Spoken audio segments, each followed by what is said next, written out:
Okay, now let's go ahead and get our camera in the scene here, and then we can start rendering through Fry Render here.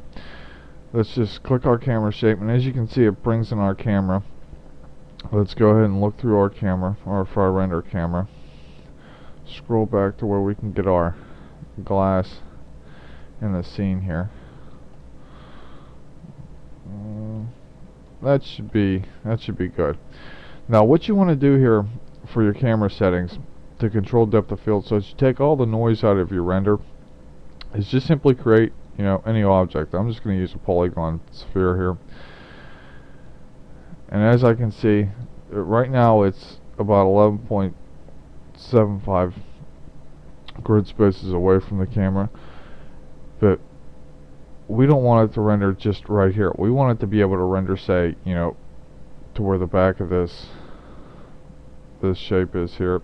So I'm just going to move this back till, say, it's like right behind the polygon cylinder that I extruded, and we'll leave it right there, but we'll remember this number here. It's 33.155. So let's go ahead and select our camera, go into the attributes for it, scroll down until we see the depth of field tab, turn it on, and we want to set the focus distance to, say, we'll go about 40.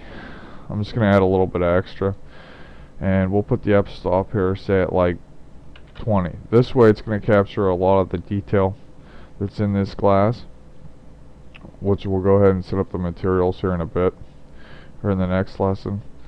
And with that done, let's just go ahead and hit render,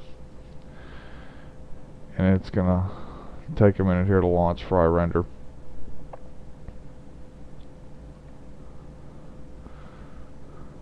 And there you go, it's bringing our scene into Fry Render here.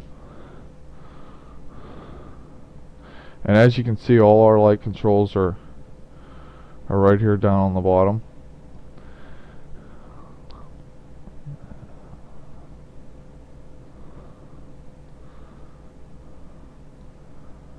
And as you can see, there's our glass, which doesn't look like it's touching the ground, but we can go ahead and change that. And it's going to render out to 20 passes.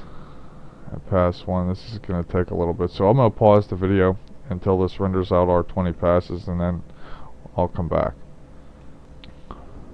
As you can see, we have hit our 25 passes here down on the bottom, and that has stopped our render.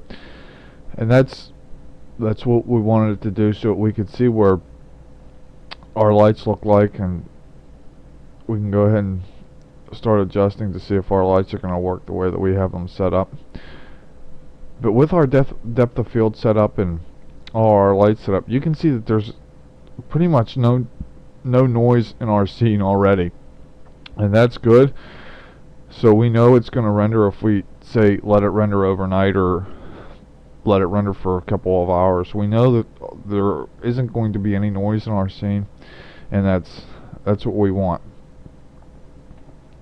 So in the next lesson, we'll go ahead and set up our materials here for all of our objects in our scene, and then we'll go ahead and do our full render.